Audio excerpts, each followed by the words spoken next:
Former Cheer star Jerry Harris was sentenced to 12 years in federal prison on Wednesday after pleading guilty to crimes involving minors. He will also spend 8 years on court supervised release. Harris pled guilty in February to CP charges after persuading a minor to send him photos in exchange for money.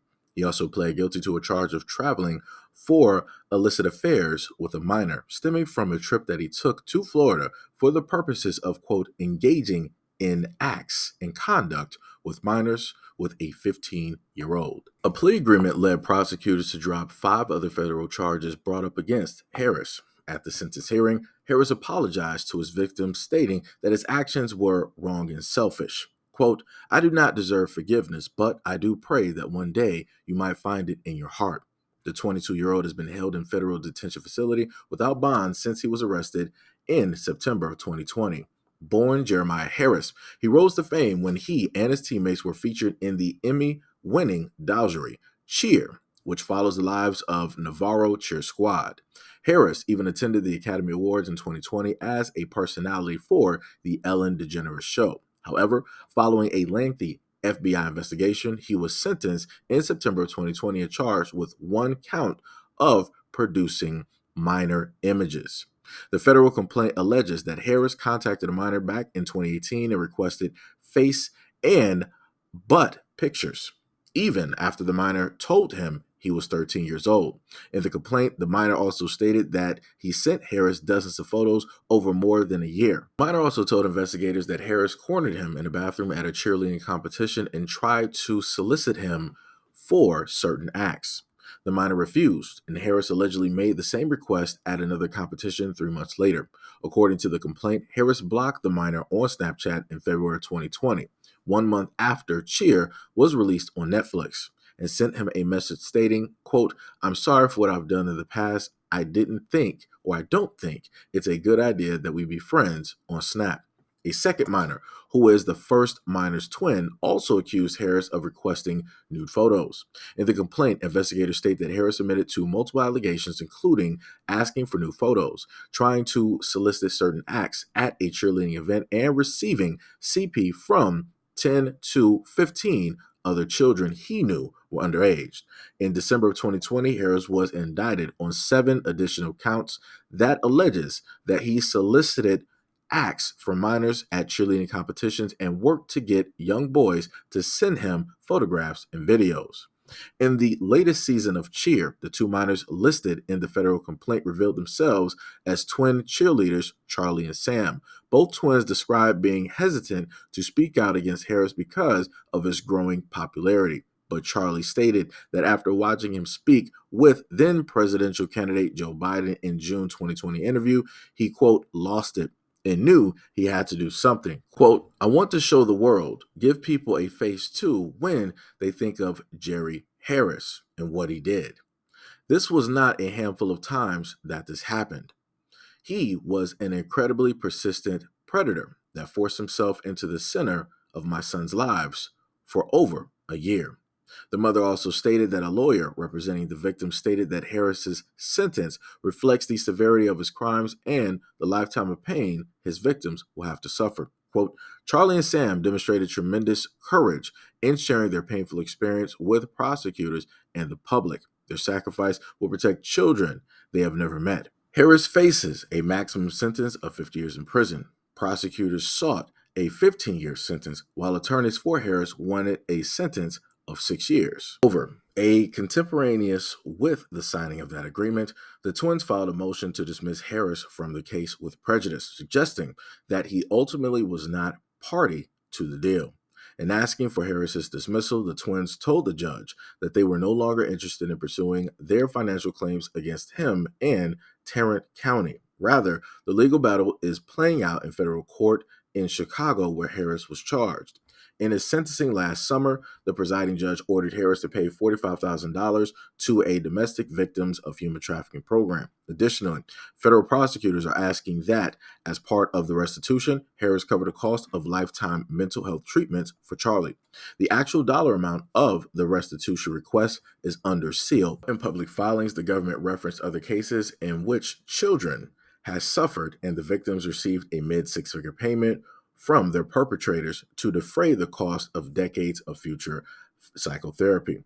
Prosecutors also sought minimum restitution payments of $3,000 for Sam and two others of Harris's victims, as well as $24,000, so that a fifth victim could receive twice a month therapy sessions over the course of 5 years.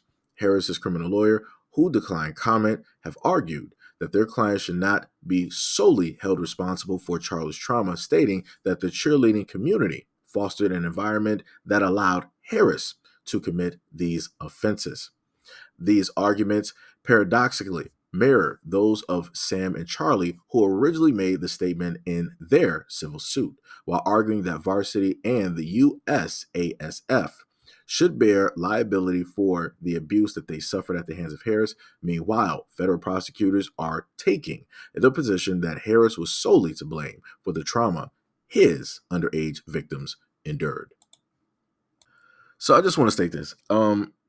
At no point in time am I excusing what it is that took place by way of Harris.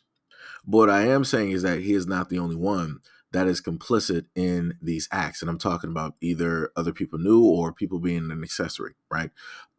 Again, too many times I've stated to a lot of parents before through a variety of videos that, you need to be mindful. You need to make sure to look out for the best interest of your children. You need to actually be a parent. You need to have a conversation with them. You need to allow them to have a safe space so that they can come to you if anything, no matter what it is. If anything is wrong, they can specifically come to you and let you know specifically what it is, right?